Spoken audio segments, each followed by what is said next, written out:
Hi. First, I'd like to start off by apologizing for this assignment being so late to everyone in the class, the instructor, of course, included. It's been a very crazy, stressful past week and a half or so, or last few days anyway. My wife was in an accident on Friday night as we were getting ready for her grandmother's birthday party. No one was injured, but it caused us to obviously have a a little bit of unexpectedness for the past few days and trying to deal with insurance and getting the vehicle fixed and all that. But that being said, I'm doing my peer review on Cynthia's review or close reading of Psalm 37. Um, First, I think she did an excellent job uh, going over, especially the historical context and the different elements and structure of the psalm. I think she was right on based on the uh, research that I was able to do on the psalm as far as the historical context. It appears to have been written, or at least recorded, during the later part of David's life, when there was, of course, a lot of unrest going on. My own personal opinion is that this was more of a sermon preached to his son. I know it is labeled a wisdom psalm, but that's just reading through it and some of the wording and elements and the structure of it feels to me like wisdom and information that a father would pass down to their son. So that's just my own 2 cents there. There was a lot going on there as far as what family members were going to get what and which son was going to control where, and you can get a lot of that information from the other books in the Bible, the record keeping books earlier in the Old Testament. Go over quite a bit of that. But my personal feeling is that this was written to his son Solomon, and that was the intended audience. As Cynthia mentioned, the psalm, it appears, looking at the breakdown of it, and she mentioned it being an acrostic, that it was more than likely sung or set to music at some point, and that it's not unheard of to have a song uh, sung to someone to pass on information. Storytelling morphed into songs. The blues that were so popular back during the 50s, 60s, and 70s was a lot of that. The blues music, I think, was probably, uh, at least in some element or another, a type of psalm in the modern day, and it told a story. It was almost always sad or depressing or a lament of some kind, but it told a story, and I feel like that's what this psalm is doing as well. It's passing along a story, passing along the wisdom that David had gained in his time on earth, and wanting Solomon to, of course, build on that. The literary context, again, Cindy did a great job putting that into perspective. I feel personally that the psalm immediately before it, Psalm 36, was also a wisdom psalm. And then the following psalm, Psalm 38, reading through it, I feel is probably more along the lines of a lament. There's a lot of just looking at the first couple of verses. Uh, 38 verse 1, O Lord, rebuke me not in your anger, nor discipline me in your wrath. And then going down further to verse 5, my wounds stink and fester because of my foolishness. I am utterly bowed down and prostrate. And then, of course, it ends with the praising of and the confidence in God's response. The end of the Psalm 38:21. Do not forsake me, O Lord, O my God, be not far from me. Make haste to me, O Lord, my salvation. So there, of course, David has that confidence that God will save him, will provide that salvation. So along, like I said, they have wisdom psalm and another wisdom psalm, and then a lament psalm. As far as the elements and the structure, uh, again, Cindy brought up the acrostic. I personally didn't notice that. Of course, it's been translated now from the original Hebrew into English, and the acrostic, at least to me, did not jump right out and tell me, hey, that's what this is. There is a rhythm to the psalm. It's easy to follow. It rolls as I listen to her say it in her podcast. It seemed very easy to kind of roll along and follow. There's not a lot of, even in the translation from Hebrew to English, there's not a lot of, I guess you'd say, tricky parts of the text where you might trip up over words or lose your place. I feel like each verse flows into the next, which makes it easy to understand, easy to follow along, and the easier it is to listen to or read through the psalm, I feel the easier it is to apply it, to grasp the wisdom that is trying to pass down through that psalm. As far as poetic elements, she mentioned similes and repetition. For me, what was really the poetic part of it was the fact that the psalm seemed to be a sermon, a devotion almost, but not just a devotion that we would sit silently and read through and absorb, but something that you'd bring to a Bible study, something that you'd bring to a small group or a Sunday school setting so that you could share it with others. Something that you might sit down and study personally and privately at first, but it's something that was meant to be passed on. And that just kind of goes back to my initial point of I felt like this was something that was handed down for a purpose. Let's see, the research that I did, the term that I found to describe this, and I'm not even sure if I'm saying this word correctly, but I believe it's maskil, or I can't get the phlegm in it that our instructor can when he's speaking some of these words. But maskil is what was referred to as a teaching psalm. To me, that's what this seems to be. Not necessarily poetic, maybe poetic because, as Cindy mentioned, by making it an acrostic and making it full of the repetition, it's easier to memorize and pass on. But for me, the poetic side of it was the ability to pass it on. That those repeating ideas and repeating phrases, the fact that Yahweh, the holy sacred name for God and for the Hebrew people, is repeated 16 times in the 40 verses of the psalm. Obviously there's something important there. They're wanting to keep, even though this was a word that was meant to not be spoken out loud, it was a word that only the holiest of holy priests were even supposed to say, and David repeats it and repeats it and repeats it, because he had that personal relationship with God, and he's trying to pass that on to his son, to Solomon.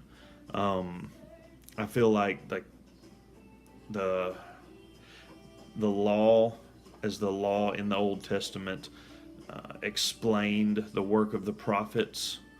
I'm sorry, I got that backwards. The work of the prophets in the Old Testament was meant to explain the law.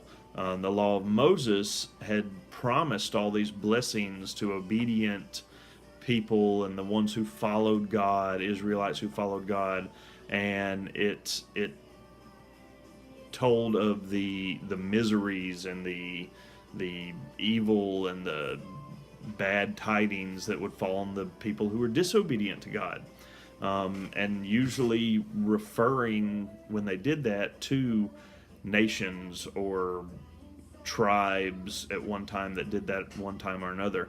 When it came to be applied to particular people, individuals, many instances occurred for sinners in prosperity and saints in adversity. To reconcile those instances with the word that God spoke, that seems to really be the scope of the prophet of David in this psalm. Essentially, he talks about in the first verse, the very first verse, he states that we're forbidden to worry or get angry or upset about wicked people prospering. And the reasons that we're not supposed to is because the wicked people, the evil people, even though they may be prospering, they may even appear to have honorable character, they're bad people. Their character will be brought out in the open eventually. And since this destruction, this ruined people is not very far off, the opposite side of that he brings out in verses 13, 15, 28 and 33. He talks about the salvation and protection for the people who are righteous, for the people who followed God's rules and followed the laws that he placed on his people. And then, of course, David also, in the course of the psalm, gives us ways in which the sin that could be in our lives, the sin of being jealous of the people who are prospering, even those that are not following God, and then he encourages us to use them, and those, of course, are also spread out in the psalm. And I feel like this goes back to what Cindy brought up, the repetition. Let's see, I wrote it down here.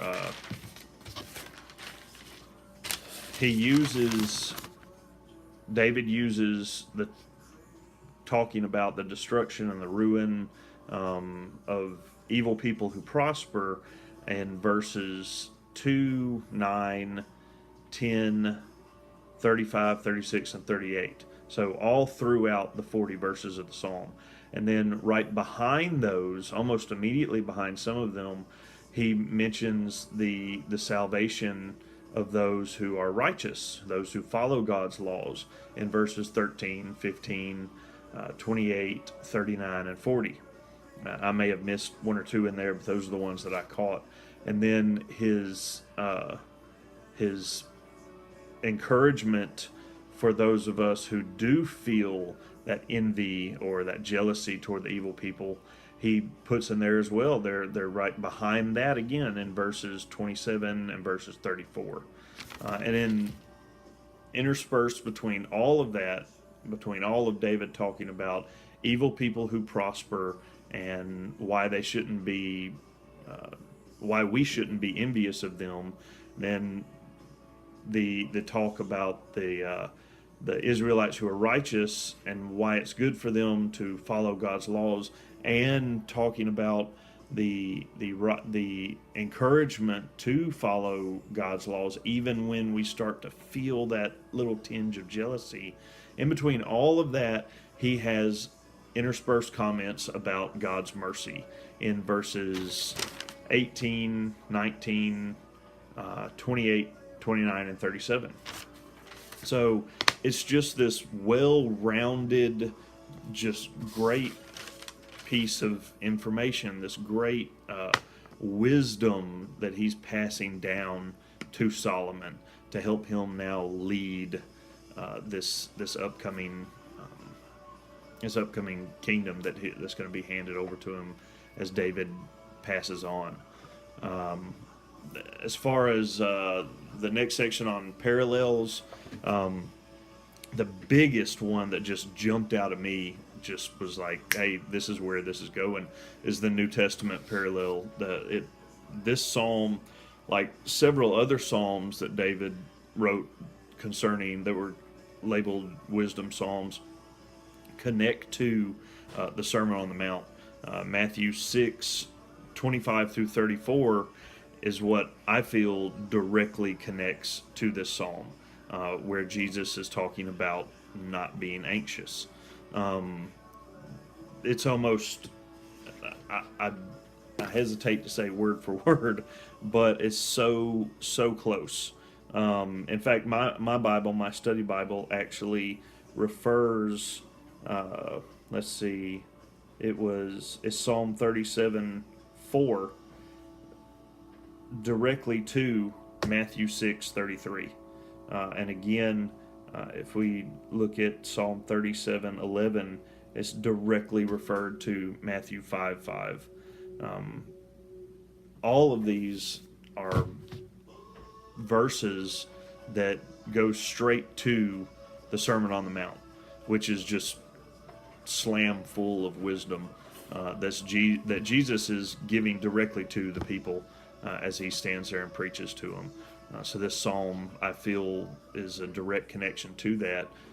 That obviously Jesus is in the lineage from David, and would have read his psalms, or at the very least would have remembered them, because he existed when David wrote this psalm.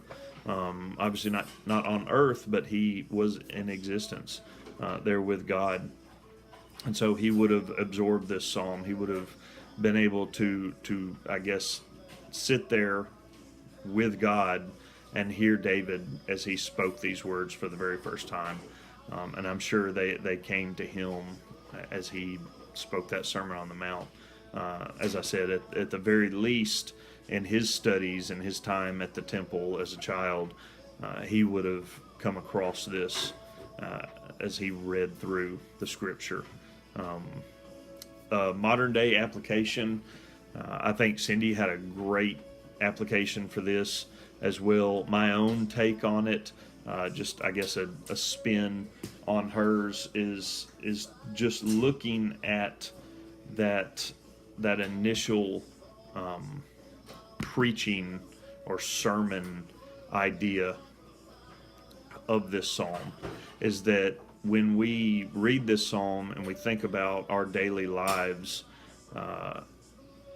are we teaching, are we encouraging each other in the right way to understand how God provides providence to us, and do we understand what it means to live in God's grace, to understand that whatever it is God may have in our lives, we're just not there yet. To turn our eyes away from the prosperity, or the presumed prosperity, I air quotes around that, presumed prosperity of those around us that are living in sin, that in all outward appearances are not followers of God, are not Christians, yet somehow they continue to prosper. And it can be very difficult to see that and not think, what am I doing wrong? And as we read this psalm, we have to remember that we have to be patient. We have to do our duty as Christians and leave that final event, that final win that we're going to have with God, and believe that no matter how dark things may get, no matter how fearful it may get for us, no matter how deep down in a hole we may be, that anyone who has God with them does not need to fear. That it will be well with us.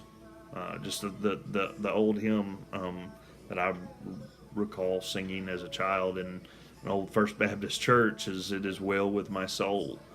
And I think that hymn, this psalm, they have to be something that we hold in our heart, that we hold in our mind, to remember that no matter what the world might throw at us, no matter what Satan might throw at us, that as long as we are staying close to God, as long as we're in God's Word, and as long as we trust God to do for us what He is going to do, no matter what, then that's where our hearts have to be. That's where our mindset has to be.